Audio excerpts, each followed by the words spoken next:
O eto, cake balls. Ito nga yung ating scrap cakes o yung pinagtabasa ng ating mga chiffon cakes. Dinurog natin siya at ginawa nating cake balls. Kung wala kayo noon ay pwede rin namang fudgy bar ang inyong gamitin.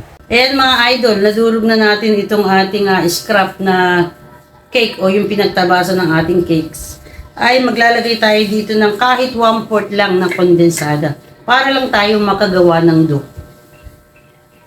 Ngayon, nasa sa inyo kung gusto nyong magbawas, depende sa tamis na inyong nais. Dahil nga medyo madami itong ating dinurog na cakes, ay 1/4 na tasa ng kondensada ang ating inilagay. At magpo-form lang tayo ng parang dough at susukatin natin ito ng pabilog depende sa size na inyong nais. Ay pero ako, 1 kutsarita ang size na ginawa ko.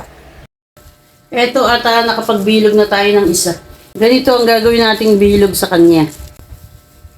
Sa sukat ng cake balls ay depende na sa inyong nais. Ako 1 kutsarita ang aking gagawin bilog. At ang sukat naman ng kondensada na ating inilagay ay sakto lang sa tamis nitong ating cake balls. Try nyo ito mga idol.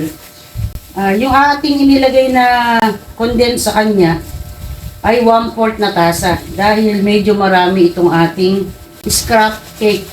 Nasa sa inyo na kung gaano ang takal ng condense na inyong nais. Depende sa tamis. Tatantsayin nyo na lang yung tamis niya. Ay, naniniwala ka ba? Ang mahusay na kusiner. Magaling manansya. Natuwa ka, bakit? Di ba mga idol? Kaya mahalaga yung ating susukatin para magkakamukha yung size ng kanyang bilog. Lalo na kung inyong ipantitinda. At eto na idol.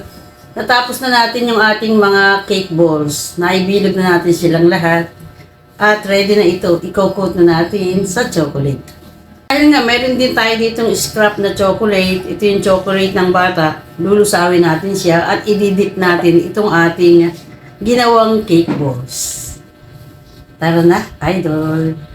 At double boiler ang ating gagamitin para sa paglusaw nitong ating chocolate. Magpapakulo lamang tayo ng tubig at ipapatong natin ito sa kanya. At kapag nalusaw na nga ay isa-isa nating i-coat itong ating mga cake balls. At hahayaan nga lang natin na lumamig hanggang sa mag-set ang kinoat nating chocolate sa kanya. At magde-design naman tayo ng nilusaw din na white chocolate at siyang ipang-design natin sa ibabaw niya. At ganyan nga lang at hahayaan natin uling mag-set hanggang sa tumigas itong ating nilagay na white chocolate. O ayan, di ba't ang ganda? Papaganahin lang natin ang imahinasyon natin at makakagawa na tayo ng magandang design para sa ating mga cake balls. Ang ginawa kong design ay sample lamang. Pwede pa kayong mag-add diyan kung anumang kulay ng mga candy sprinkles na inyong nais para sa mas maganda at kaakit-akit na mga cake balls.